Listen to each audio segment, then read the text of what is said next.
صدیقی باخبر کشمیر حالات حاضرہ کا سلسلہ ہے، جس میں ہم گفتگو کرتے ہیں اپنے ارد گرد کے حالات کی،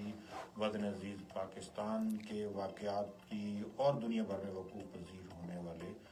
تازہ ترین حالات و واقعات ہمارے مختلف موضوعات کی زینت بنتے ہیں۔ آج ہم گفتگو کریں گے پاکستان کا ابھرتا ہوا سفارتی کردار، جیسا کہ کچھ دنوں سے ہم بات چیت کر رہے ہیں کہ فیلڈ مارشل عاصم منیر ایران میں ہیں، اور اس کے علاوہ جو پاکستان کے وزیر اعظم شہباز شریف وہ سعودی عرب، قطر اور ترکیہ میں ہیں، اور بڑی زبردست ایک سفارتکارانہ مہم جاری ہے۔ اس مہم کا مقصد ہے کہ عالمی جنگ سے دنیا کو روکا جائے، امن کے حوالے سے اقدامات اٹھائے جائیں، اور پاکستان کا کردار اس وقت پوری دنیا جو ہے نا وہ مان رہی ہے۔ امریکی صدر ڈونلڈ ٹرمپ نے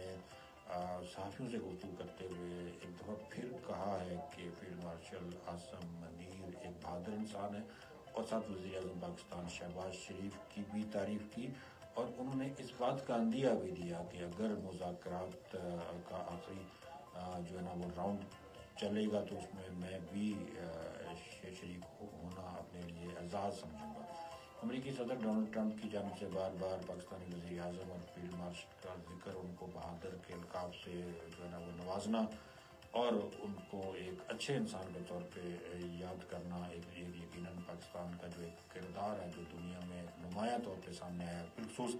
آپریشن بنیان مرصوص کے بعد،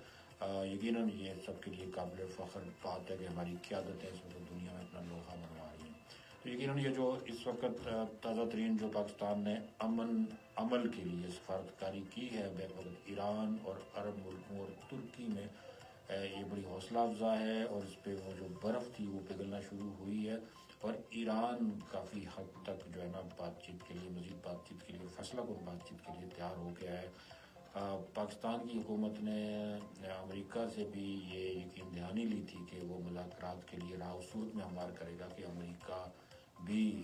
پاکستان کی طرف سے جو طے شدہ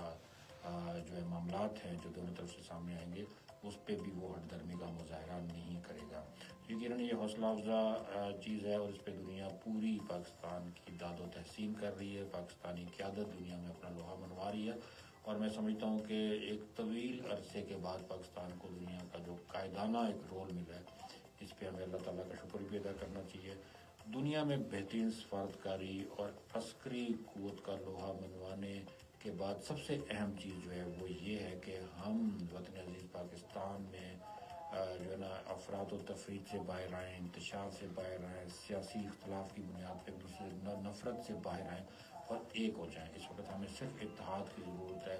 الحمدللہ پاکستان تیزی سے سفارتی، عسکری اور معاشی میدان میں آگے بڑھ رہا ہے۔ اس کے ثمرات اسی صورت میں بطریقے حسن ہم سمیٹ سکتے ہیں کہ ہم اتحاد، یکجہتی اور بھائی چارے کو آگے بڑھائیں۔ اس موضوع پہ ہماری گفتگو سلسلہ جاری رہے گا۔ سوشل میڈیا پہ ہمارا وقت کم ہوتا ہے، آپ ہمیں سن سکتے ہیں 89.4 کی فریکوینسی پہ، سنو FM 89.4 پہ۔